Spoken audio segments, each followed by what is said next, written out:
वंदे पुरुषोत्तमम। पुराने दिन की बात, ये 1951 12 फरवरी की बात है। उस समय भारत विभाजन हो चुका था। एक तरफ हिंदुस्तान, दूसरी तरफ पाकिस्तान। पाकिस्तान के दो पार्ट, एक पूर्व पाकिस्तान, एक पश्चिम पाकिस्तान।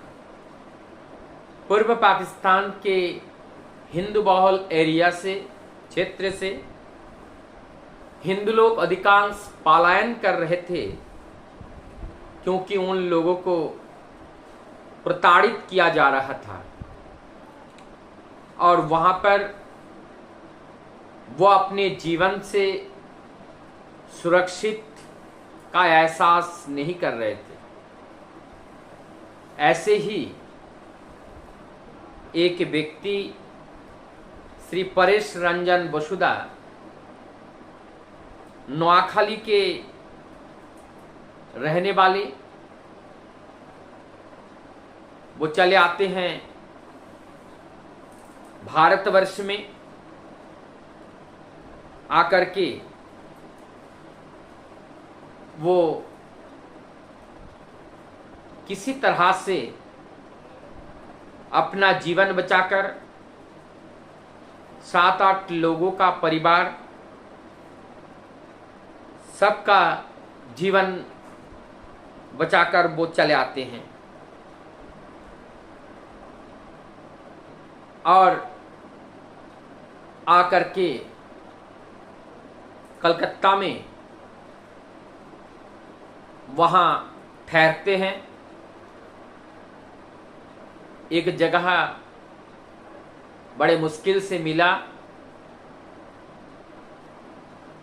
और वो एक झुग्गी टाइप से, वहाँ 1-2 लोग की रहने की जगह। लेकिन आज इस विषम परिस्थिति में वही 7-8 लोग सब एक साथ उसी झुग्गी में रहने लगे। अब एक दिन ठाकुर जी के एक भक्त, ठाकुर जी के पुत्र पांचधारी ऋत्विक दादा, नाम है श्री विजय कृष्ण मजुमदार दा, वो घूमते हुए आते हैं और उनके उस घर के बारंदा में वहां प्रवेश करते हैं और वहां परेश रंजन वसुधा की धर्म पत्नी से 2-4 बातें हमारे विजयदा करते हैं और कहते हैं, मैं देवघर आश्रम परमदयाल श्री ठाकुर अनुकूल चंद्र जी के आश्रम से आया हुआ हूं। मैं उनके दीक्षादाता कर्मी हूं। और सारी बातें उन्होंने हमारे परेश रंजन वसुधा के धर्मपत्नी से बताए और फिर उन्होंने दीक्षा देने की बात भी की। तब जाकर के उन्होंने, मां ने अपने पति परेश रंजन वसुधा से धीमे धीमे बोले कि हमारी ये विजय कृष्ण मजुमदार दा बता रहे हैं, ये ठाकुर अनुकूल चंद्र जी के शिष्य हैं और ये ऋत्विक दादा है, दीक्षा देना चाह रहे हैं हम सब, हमारे परिवार के सब लोग, सभी लोगों को।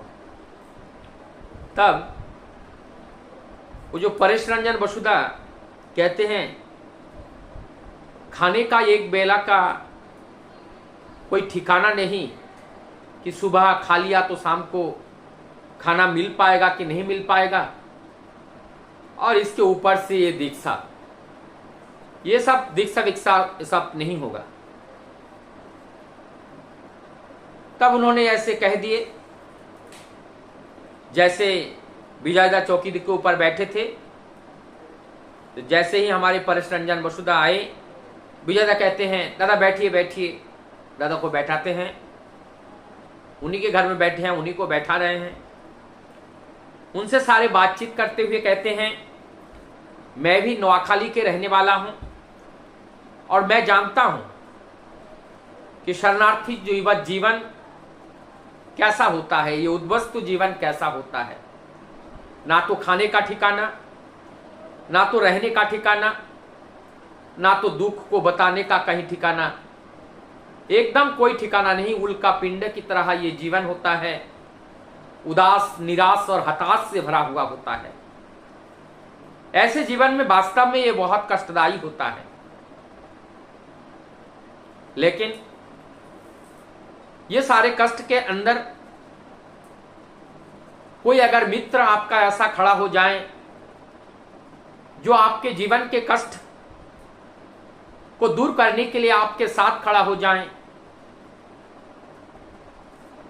जो आपकी जो रास्ता दिखाई ना दे वो आपके पास खड़ा होकर के वो रास्ता आपको दिखाएं, आप जहां हताश निराश हो जा रहे हैं उस हताशा निराशा तक को जो दूर कर दे, ऐसा एक व्यक्ति अगर कहीं है तो क्या उस व्यक्ति से आप मिलना नहीं चाहेंगे? तब हमारे परेश रंजन दास बसु कहते हैं क्यों नहीं चाहेंगे, तब तो अच्छी बात है। फिर कहते हैं ऐसा व्यक्ति अगर आपसे मिलना चाहे तो आप क्या करेंगे? कहीं मिलेंगे। तब वो कहते हैं ठाकुर जी आए हैं हम सबको बचाने के लिए, और अगर उनके शरण में हम जाते हैं तो हमें वो रक्षा करेंगे, तो उनको दीक्षा लेने से हमारी असुविधा क्या है? ये सारी बातें हमारे परेश रंजन वसुधा के परिवार के सभी लोग सुन रहे थे। सभी लोगों ने मन बना लिया दीक्षा लेने का।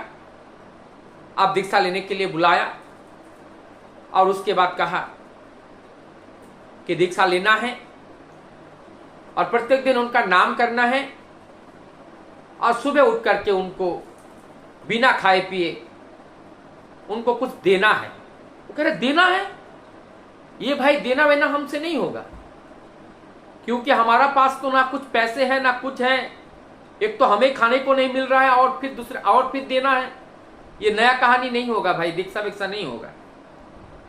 तब जब ये बात कही तो उन्हें कहते हैं कि वो तो भोग निवेदन करना है। भगवान घर पे रहे तो उनको भोग निवेदन करने की जरूरत नहीं है, उनको भोग निवेदन करना है। जब ये सारी बातें बताई गई, भोग निवेदन की बातें, और परिवार के सभी लोगों ने जब मान लिया कि हाँ दीक्षा तब लेना ही जरूरी है, तब दीक्षा ले लेते हैं। और दीक्षा लेने के बाद हमारे परेश रंजन वसुधा ठाकुर जी को ठीक से ग्रहण करके चलने लगते हैं। फिर दया होती है, आश्रम ठाकुरबाड़ी पहुंचते हैं। परेश रंजन दा के जीवन में अनेकों घटनाएं हैं जो ठाकुरबाड़ी अपने मन में लेकर के जाते हैं। फिर ठाकुर जी उनको बुला के कहते हैं मन खराब करिस ना, कोनो कोनो समय सोते हैं। ठाकुर जी कहते हैं मन खराब मत करो, कहीं कहीं पर परिस्थिति ऐसा आ जाए, वहां उत्तर देने से अगर परिस्थिति में कोई परिवर्तन हो जाए तो तब चुप रहना, मौन रहना ज्यादा अच्छा है, क्योंकि आप वहां पे बोल करके आपके अस्तित्व समाप्त की और जब ले जाओगे तो इस विरुद्ध आभास या असत्य के अगेंस्ट में आवाज कौन उठाएगा? इसलिए तुम्हें धैर्य पे रहना है, धैर्य करना है, यहां पे धैर्य धरना है, धैर्यता धारण करना है, और उस धैर्यता के माध्यम से ये सारी विपत्तियां एक एक करके कट जाएगी, सारी विपत्तियां निकल जाएगी। और इस तरह उनका ये जीवन, फिर बाद में क्या हुआ, ठाकुर जी की दया से उनकी नौकरी मिल गई, गवर्नमेंट एम्प्लॉय बन गए, उनके पास पैसे की कमी नहीं, ठाकुर जी के काम करने लगे। तब हर जगह बखान करने लगे कि परमपिता की दया से हमारा यह जीवन था जहां हम ठाकुर जी को करना नहीं चाह रहे थे, हम क्या खाएंगे, ठाकुर जी को क्या देंगे।